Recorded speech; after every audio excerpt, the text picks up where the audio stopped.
Hi, today I'm here to take a deeper dive into some of the topics that I brought up in my recently released book, Your Personality and You Workbook, Exercises to Better Understand Yourself and Who You Want to Be. I'm going to share ideas related to chapter 1 since this is the first time I'm doing this. This chapter is pretty basic and it gives you a sort of overview of personality theories, personality tests, what it all means, that sort of lays a groundwork so that it makes sense when you start going through the exercise, how they sort of fit in and how they're going to help you make your changes. My name is Yael, and I wrote this book for you to help you make the changes that you want to make in your life as easily as possible so that you can have a more fulfilling life and get more satisfaction out of life. I'm a former psychiatrist and educator, and currently I'm a relationship coach. I help people who are feeling stuck in their lives, unsatisfied with relationships, either single and don't want to be, or having some struggles with the partner that they already have. Sometimes they're just unhappy in their relationship with their career. But whatever the case is, I help them come to clarity on what they most need and want and help them develop the courage that it takes to go after it. So without much further ado, I'm going to go ahead into really what it is I wanted to expand on. So I had pretty strict limits from my publisher related to word count. So I wasn't really able to talk about everything I wanted to talk about, and this is my chance to do that. And there were two areas in particular that I really wanted to say more about. One of those areas was the personality model of internal family systems, and the other was the idea or the metaphor of using a story as a metaphor for your personality change. So that's what I really wanted to expand on in this Beyond the Page episode, so I can share a couple of ideas that I'm hoping will help you in your personal changes, whatever changes you're trying to make. So I'm going to review what I said in the book really briefly in case you didn't commit it to memory, and then I'm going to go a little bit beyond that. So first, to sort of really briefly touch on IFS, and I have a couple of other videos on it on my Facebook page, and if you just email me, I'll send you a link to them if you have questions. But the really basics of the IFS model are that all personalities are multiple. We're not like one thing. We're composed of multiple things.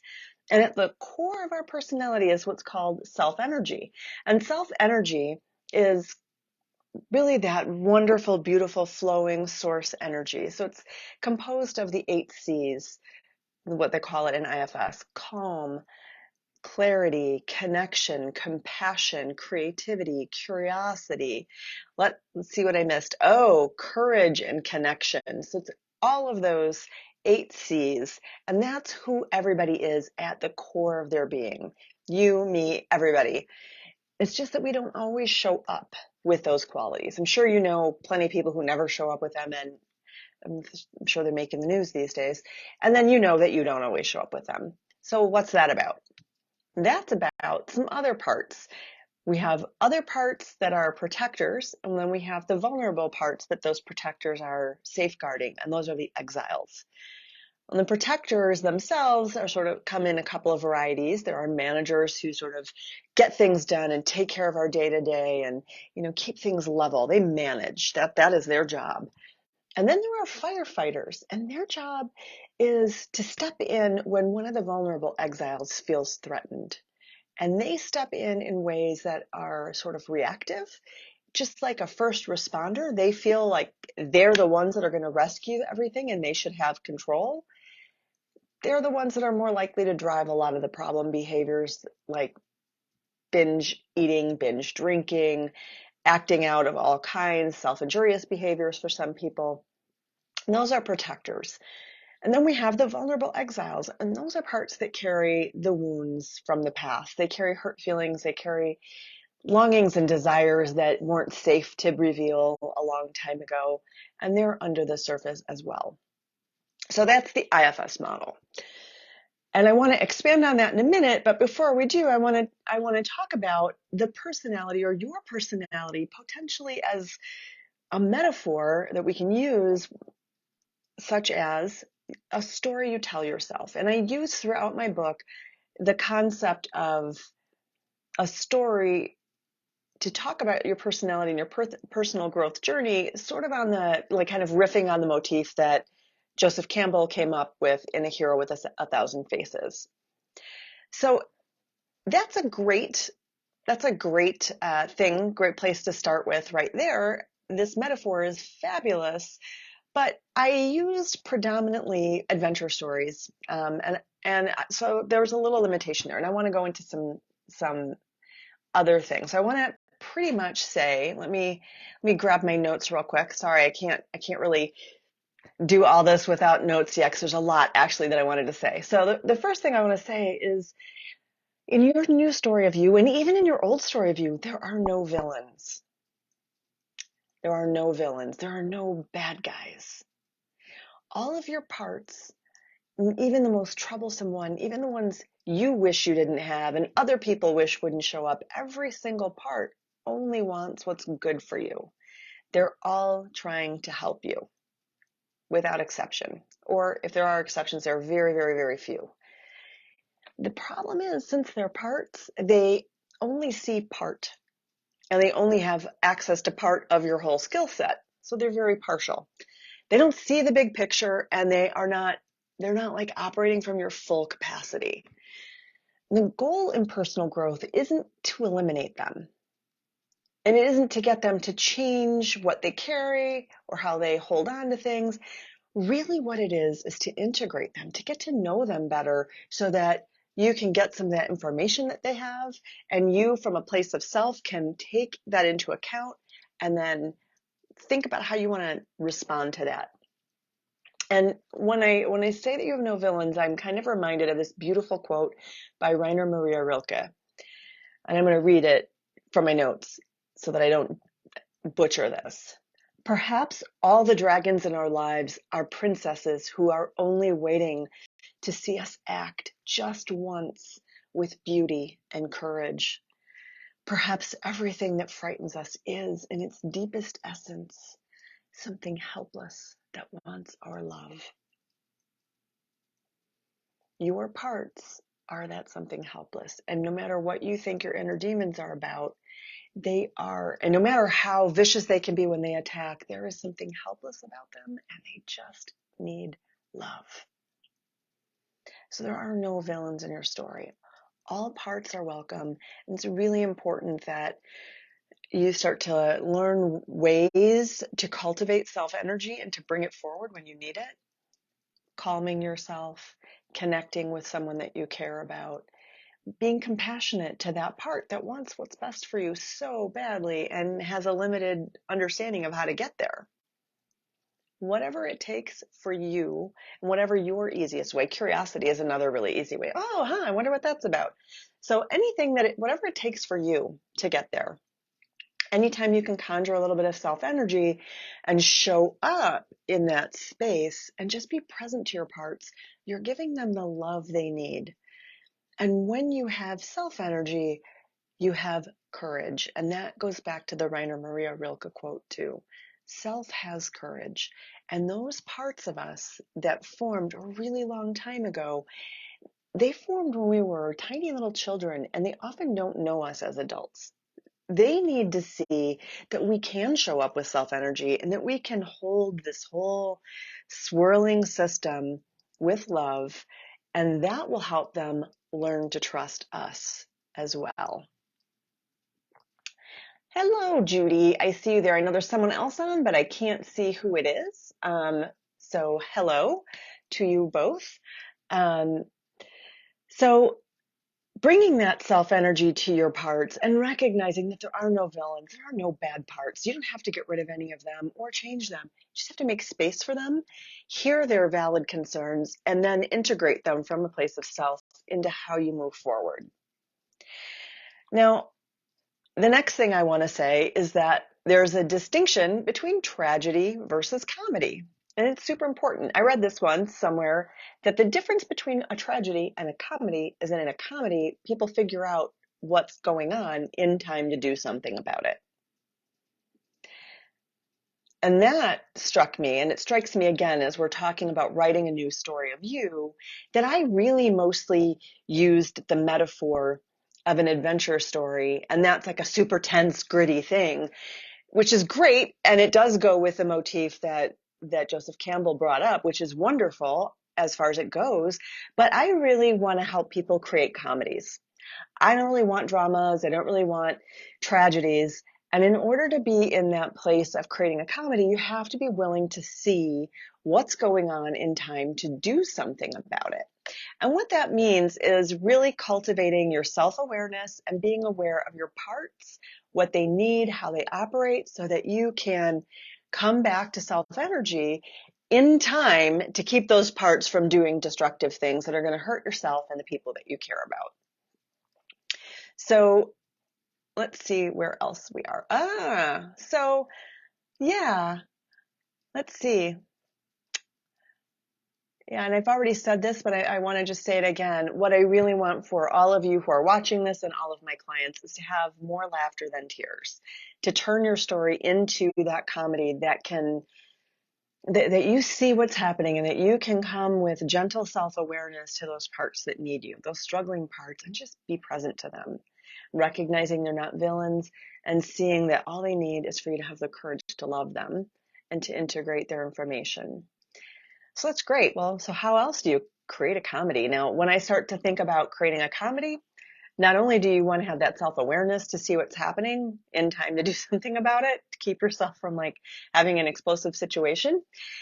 The other thing that occurs to me are like years ago, my kids used to go to acting camp in the summer, and at the end of that camp, they would have a day where they let the parents watch workshops, and we got to see what our kids were learning the whole week.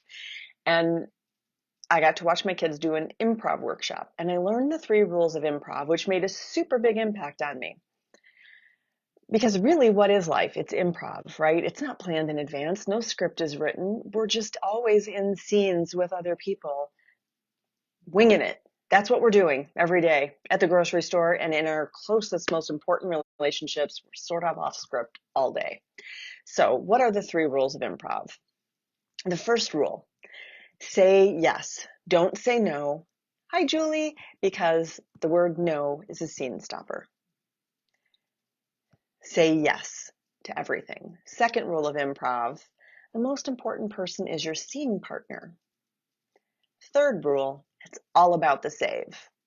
So let me unpack these rules and talk about how this works when you're thinking about parts and writing a new story of you and really embarking on this deep personal growth journey. So the first thing: say yes to everything. The word no is a scene stopper. I know what you're thinking. You're thinking, I have some pretty extreme parts. They want to, go gamble all my money away. I can't say yes to that. Well, you can say yes to what they really want. What they really want is balance in the system. What they really want is your wholeness and your wellness. You can say yes to that, but you have to say yes and. Yes, I want that same wholeness you want. And your strategy for getting it is going to be counterproductive. So what else can we do? So those firefighters we were talking about who take care of fragile exiles, when those firefighters kick into high gear and you want to numb out in some way, addictively or other counterproductive ways, you can sort of take this knowledge that you know now, that's a firefighter, there must be something vulnerable there, and you can bring some self energy to just hold both of those parts. You can do some mindfulness practice to sort of calm your body down so that your system gets the feedback that you're okay and you're safe. There's no need for a firefighter or a first responder because you're here with your system. You're here with all your parts. And you hear, for example, you might have one part that says, oh, I really want to, I'm afraid of failure. The thing that would make me feel the worst in life is failing. And so I have to work 80 hours a week to prove that I am a success. And then you have another part that says, I really want to have fun. I want some time off and I'd like to take a vacation. I want to take a painting class and I want to learn German. We have both of those parts and they're in conflict with each other. And what you can say to both of them is yes and. Yes, we're going to work really hard and take care of what is necessary to succeed. And we're going to create some space in our lives to have fun and do some things that bring joy. Yes, we're going to have some joy and some fun and some lightness. And we also have to do some work because contributing to the world is really important. So it's yes and. And that helps you generate some self-energy, because sometimes when you're really wedged into a part, there's no and. It's just, yes, yes, we're going to go gamble. Yes, we're going to work all night. Yes, we're going to play on a trampoline.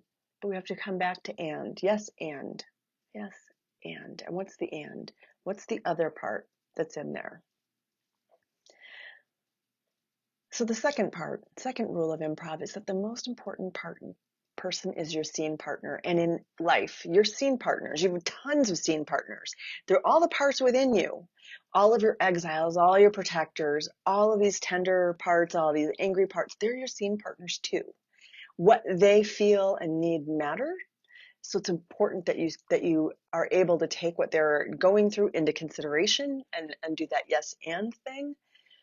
But you also have other scene partners. There are other people in the room, and believe it or not, those people have parts too. And those parts are also your scene partners. Those are also your scene partners. And so sometimes when we get really reactive people with other people, it's because we don't realize that they also have parts. Parts trigger parts. And so their parts can trigger our parts, and then we have a part storm. But we can start to recognize that the most important person is our scene partner, which means my parts and their parts, as well as our self-energy. We can start to listen for those parts and listen for the unmet needs that these parts are trying to express to us. That's how we make our scene partners really important, is we pay attention to them. And that kind of concentrated attention does require self-energy. But simply recognizing these parts is super helpful, because that does, like, right away get you a little bit unblended from them, and it gets you a little bit of self-energy. And that's really what personal growth is about. It's about bringing more self-energy to the table more of the time. And when you get curious about the unmet needs that these parts all have and how you might create a situation where all 25 parts that are involved in this conversation get their needs met, you get curious about it, that's even more self-energy. And self-energy is creative. So you start opening up to that flow of creativity and that divine source that's within you, that universal life flow that just is. We are just self-created bits of universe. And so from that place of self, you can live out the third rule of improv. And this one is great. This one is, it's all about the save. What does that mean? It's all about doing whatever it takes to make that scene come out right. Keep people laughing. And the save in this case means speaking for your parts instead of from them.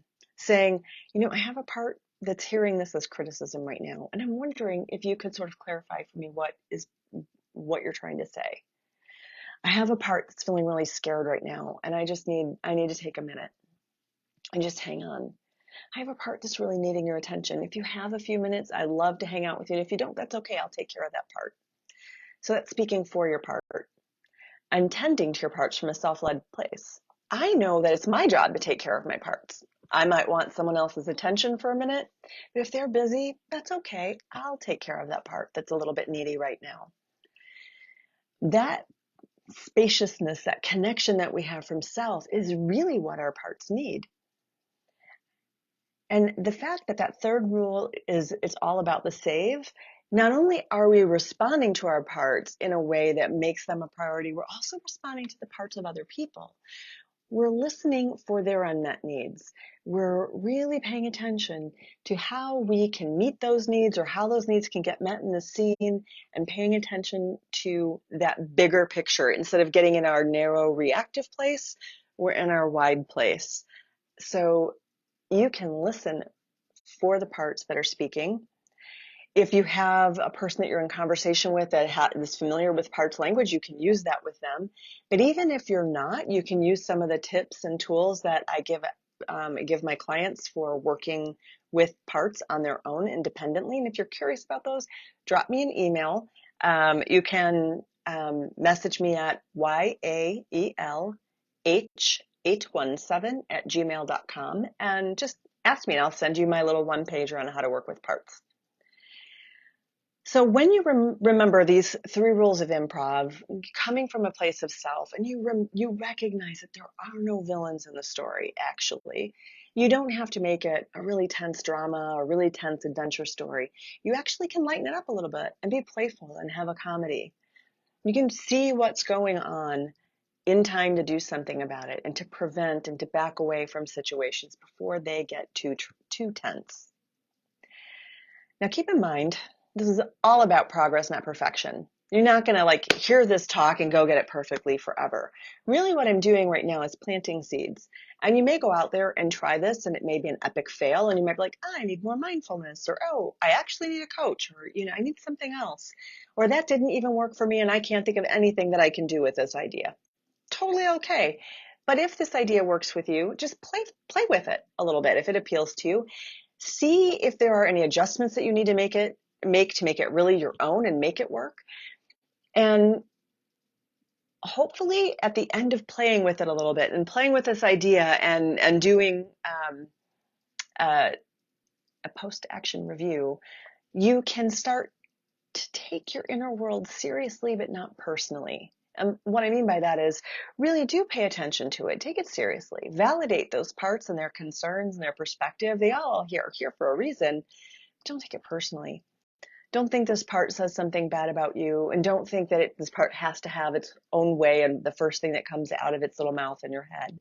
Totally okay for you to meet those needs in another way, because mostly what they need is your self energy. So what I'm saying really is I'm hoping that playing with these ideas will help you lead from that spacious, playful self energy and lighten your life a little bit, bring you more joy, calmness, and creativity in your interpersonal relationship. I hope these ideas help. Drop me a line and let me know how it goes, what's working for you and what's not. And thank you so much for tuning in. Take care.